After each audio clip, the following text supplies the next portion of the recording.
I'm still gonna win. His only way I lose if he gets a second lava golem. Nothing else is gonna cook me. I'm not even scared. What can my opponent do here realistically? He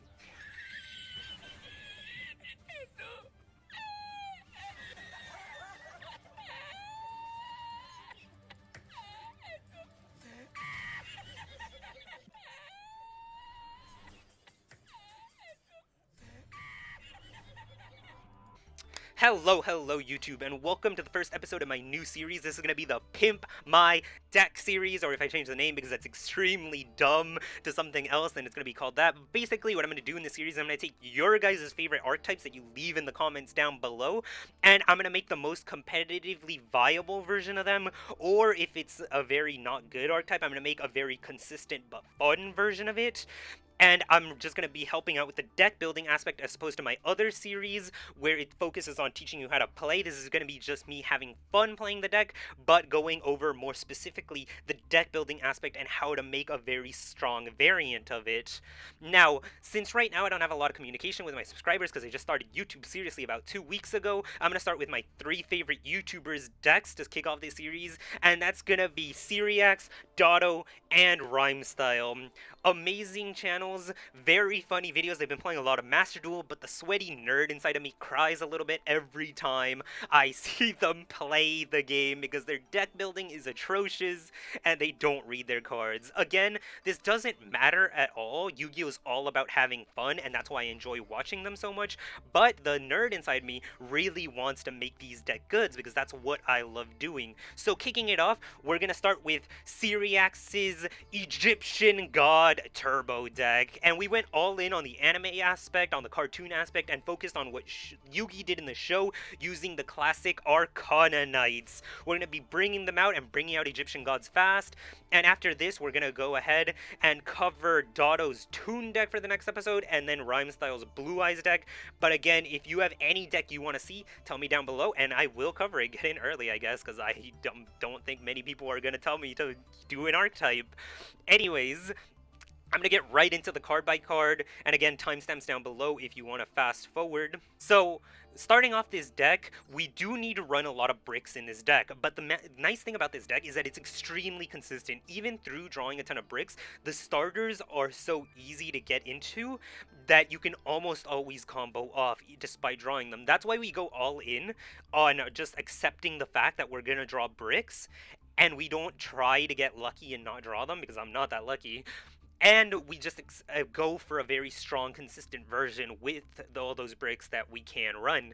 So starting off, we need to run all of the Arcana Knights, and we run 2 copies of Queen's Knight, 2 copies of Jack's Knight, and 3 copies of King's Knight. These are the vital core of the deck. They make your engine go off. Without them, this deck does not work.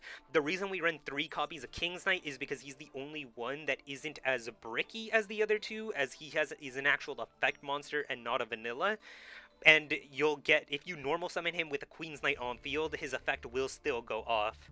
Then after that, for our first hand traps, I'm running Psy Frame Gear Driver. This is just insanely good because most of your strongest effects resolve with no monsters on board. Imperial Bower tributes itself, and Joker's Straight doesn't require you summon a monster, so if you get a Gamma off, not only will it save your turn, but it'll give you an extremely strong extension.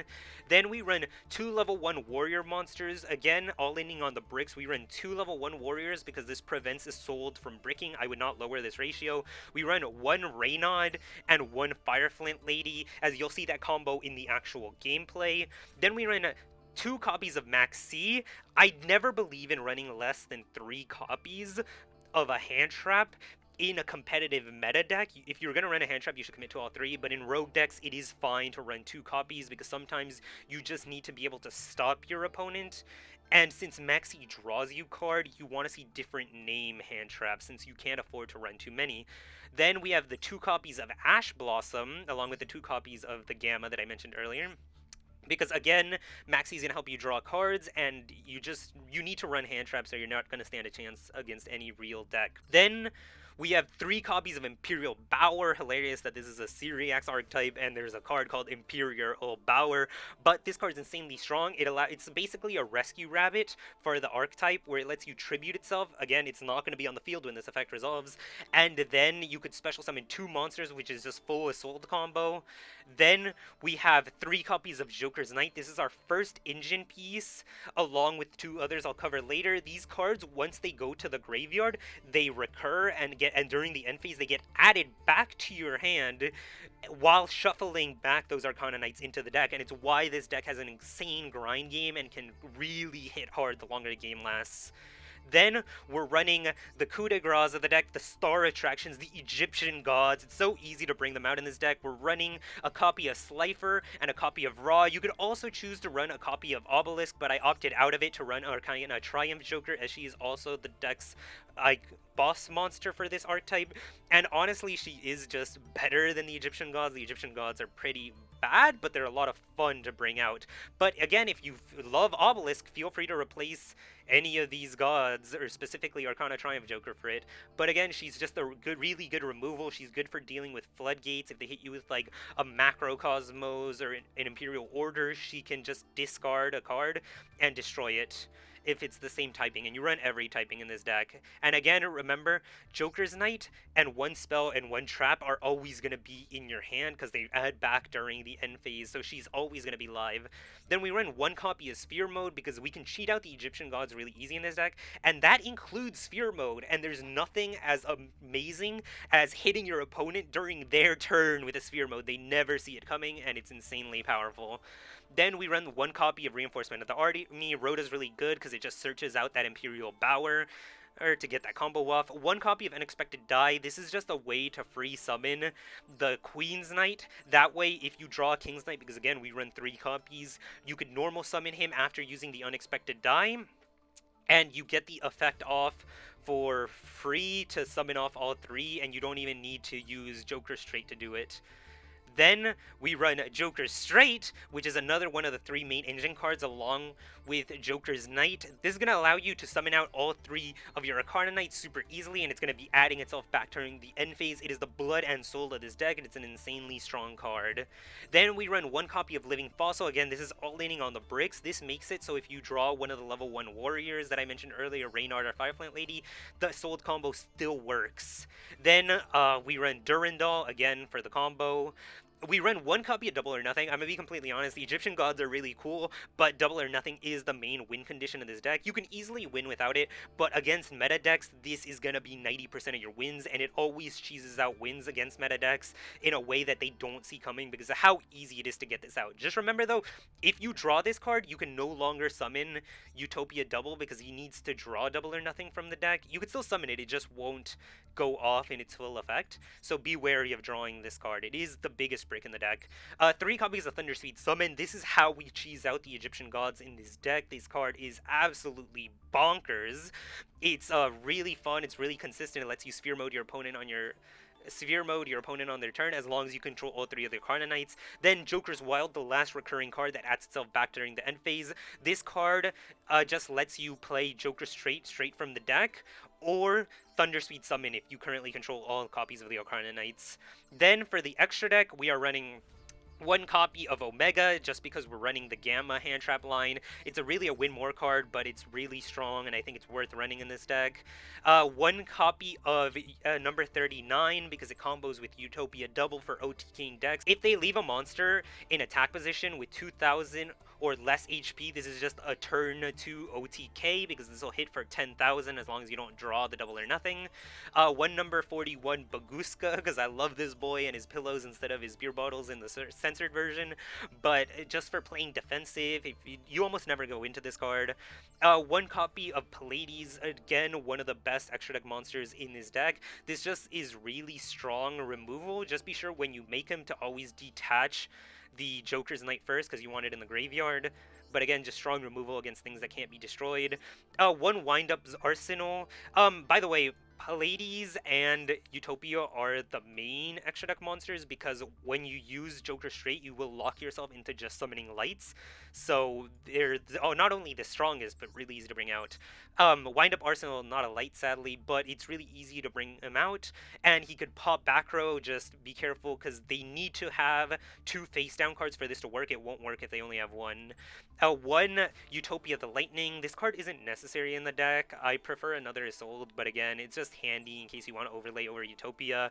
Isolde, best card in the deck, just lets you make a free Appaloosa turn 1. Nightmare Cerberus, Nightmare Phoenix, and Nightmare Unicorn, just because they're really generic, good link monsters for removing things if you're ever in danger. One, Lina, the Light Charmer, because she just helps you link climb, and also she's a light for when you lock yourself out with Joker straight. One copy of Arcana Extra Joker. This card's terrible. I wouldn't run it unless you naturally open it, but again, it's a light, and sometimes you just need to summon a big beat stick, I guess, or get cards into the graveyard, and it's part of the archetype. One Appaloosa, because you make your turn 1 almost every single game. It's super easy to make. And one Axis Kotaker for finishing off games where they deal with your Egyptian gods really early. I don't run the fusions in this deck because I think they are really bad. The Arcana Knight fusion and the fusion monsters are just really weak. They'd be good if it just used all the material from the deck, but it uses stuff from hand. And there's just much stronger things we could do. So if you want to run them for fun, go ahead, take out the hand traps and run them. But again, I'm just trying to make the most competitive version of this. Anyways, let's hop right into the gameplay. Alright, YouTube, hope my opponent's hungry because they're about to get cooked in this match. Winning the coin flip, getting to go first, you love to see it. This deck really consistent at going first. You get to set up an Appaloosa super easy for free. Basically any hand can do it, because of how consistently it goes off. What this deck does past that, I mean, that's a problem for a different day. Ooh, this hand's beautiful! I've never seen something so beautiful in my life! Oh, that is gorgeous. Don't Ash Blossom me one time, I didn't draw an extender. Oh, yeah. Oh my god. What a beautiful day of Yu-Gi-Oh! This is gonna be. It really doesn't matter what I bring out here, so I'm going to go ahead and summon my Imperial Power and bring out my Arcana Knights, iconic figures. Then I'm just going to go ahead and link these off into my Isolde, which, by the way, has the best link animation in the game, full stop. I'm going to go ahead and activate her effect. She's going to let me draw my engine piece to make my Joker's Wildlife, and I am absolutely fine dining today with his hand. I'm going to go ahead. This deck's real consistent, but this hand is out of this world. I'm going to grab the Joker's Knight because this card's not going to be usable for this turn. Anything you draw off his Isolde here is just, you can't even normal summon it this turn. So I'm going to go ahead and send one card. The Living Falls is just here in case I brick and I draw one of the level 1 warriors. So I'm going to go ahead and send Durandal. And these are the level 1 warriors, by the way. Reynard and Fireflint Lady. Just hope you don't draw them. But again, if you draw them, it's not a huge deal because they're still activatable. Anyways, I'm going to go ahead and bring myself out my boy Reynard. I paid like $10 for this card in real life. I was not happy about it, but I really like this deck. Then I'm going to go ahead and proc his effect. I think he's going to reprint it since then, so I kind of just overpaid for nothing. That's going to let me grab myself a little Durandal. Hopefully my opponent doesn't concede. Durandal has a lot of text, but we're going to go ahead and just destroy it so we could grab that Fireflint Lady. I've never read Durandal a single time in my life. I just know that it searches out either Reynard or Fireflint Lady. Gonna go ahead and bring this out, sitting nice and pretty. And I'm gonna make Appaloosa. And honestly, I'm so eager to make an Egyptian god, and I'm just feeling so confident that I'm gonna go ahead and switch toggle on. That's very important in this deck. That I'm gonna just go ahead, and I'm not even gonna play around Raigeki or Lightning Storm. Nobody runs those cards anyways. Alright. Draw your last pathetic card, peasants, because you're about to face the might of a god! It's gonna be really sad if I get Lightning Stormed. Alright, let me go. Let me go. I would have activated this in standby, but for some reason, these cards only work in main phase 1. And Chaos Max! This is actually really bad. I hate that he opened with this, because the thing about the Joker's wildcard, since the Arcana King can miss timing, you need to wait for chains to be finished before you do it. So if I had gotten to do this before... You are summoning Chaos Max, right? Why can I not Ash Blossom? This is actually a better question. You know what? Go ahead. Play your turn, bro. You know what? Treat yourself. Summon 2 more times, bro. Yeah, it's fine. Are you just gonna attack me? Do it, coward. Oh! Summon 1 more. Summon 1 more. Dude, I got nothing. Summon 1 more. Come on. What kind of terrible person would Spheric mode you? Come on, let me bring out my Raw for free. Eh, fine. Whatever, I ain't even scared. A measly 4,000 attack? They think I can't get over that? They're right. Anyways, I'm gonna go ahead and let this crash. I'm gonna let them enter main phase 2. Remember, you cannot do this during the end phase, because obviously this deck is just so cracked and so OP that Konami said there is no possible way that this should be allowed. And right when they're attempting to end it. So I'm gonna go ahead and pop this here, ditching that Joker's Knight I grabbed, because all Joker's Street, Joker's Wild, and Joker's Knight recur, and they resummon themselves. Not resummon themselves, sorry. They add themselves back to your hand, which is amazing. Anyways, I'm going to go ahead and summon a Queen here. Then I'm going to go ahead and grab a Joker's Knight. Joker's Knight's going to normal summon himself. And again, I can't do this in the middle of a chain because this effect here on King's Knight will miss timing, and it will not allow me to do, which is extremely annoying. I really wish they would have eroded this card for this deck. But regardless, I'm feeling confident. I got my boys out. I could do this actually right now. This is during the main phase 2. Yeah, you know what? I'm going to do this right now. See, the smart play here... I'm not a smart man, am I? Let's go ahead. Thunder Speed Summon. Just because it's cooler during my opponent's turn. And I'm feeling in a Slifer mood today. Anyways, Egyptian God Turbo. You love to see it. Oh, but wait. What's this? My Slifer has a meager 2,000 attack points. There's no possible way I could stand up to the... Why is my opponent still playing their turn? Yo, you're gonna stop that, right? You ain't gonna do me dirty like this, right, bro? Right? You wouldn't dare hit me with a Raigeki in main phase 2, right? You would have done that at the start, right? Stop thinking. I don't like it. I'm scared. Spellspark. Spellspark. Let's have a talk. Oh, but how will my Slifer deal with a massive 4,000 attack? If only there was a way. Wait, my graveyard. That's gonna go ahead and let me grab my cards back. Be sure to send back the alternate copies, because you need to keep one version of the Arcana Knight in the deck at all time. So I'm going to go ahead, and since I have 2 Jack's Knight and 2 King's Knights, I need to prioritize sending those back, because I need copies of them in my deck for this.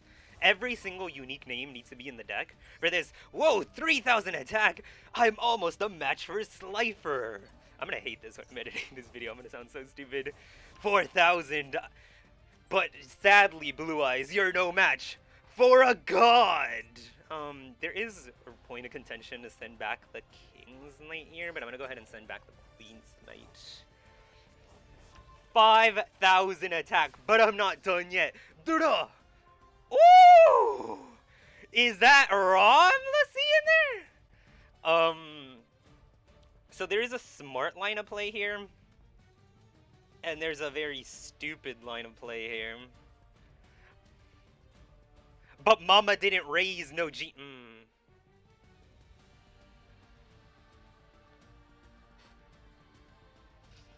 Dude, why can't my opponent just let me win?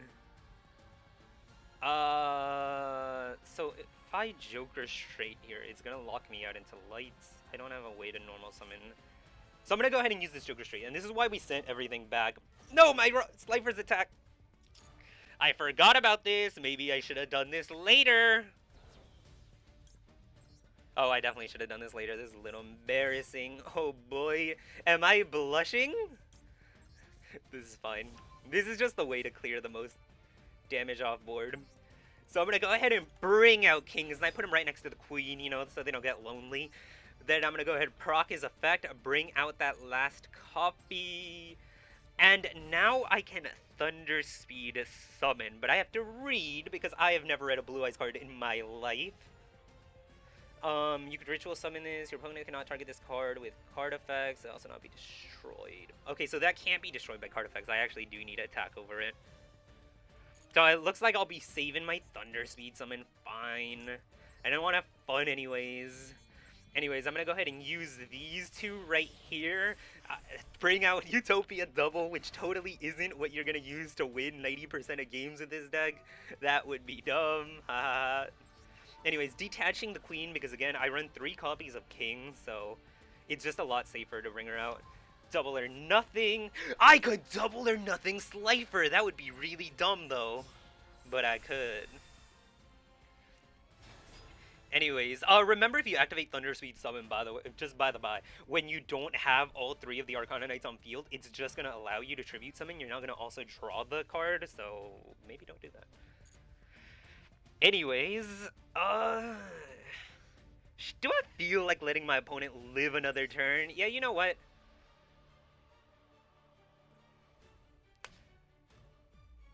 I was almost going to attack into the face down first, but I've learned my lesson there. 5,000 attack, but it isn't enough. I activate Utopia's effect. Again, detaching. Make sure to get your Arcana Knights in the graveyard, which allows me to play double or nothing. This card was clowned on for so long for being a straight up anime card, and it is insane.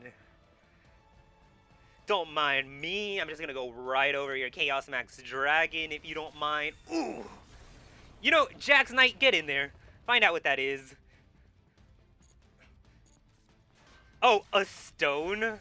A meager egg? Slifer, finish him for me. I don't even want to look at his face. And I was going to get 3 cards back at the end of this turn. Shoo. The gods are simply too powerful for mortals. Anyways, well, that was worked really well. This deck's good. It's not that good. It's really good. I was just really lucky. But, I mean, that was cool. I'm not complaining. Thank you guys for watching this series. This is going to be my casual series again, so if you're not into it, I will still be doing the educational content more often. If you have an archetype you want me to do for this series or any of the other series, just leave a comment down below. I'd love to give it a try. I'm just doing anything that you guys ask currently. And thank you for watching. Please feel free to smash that subscribe button harder than you would smash a Dark Magician Girl cosplayer. I hate myself for saying that, but it sounds catchy. And again, this is Rojas signing out.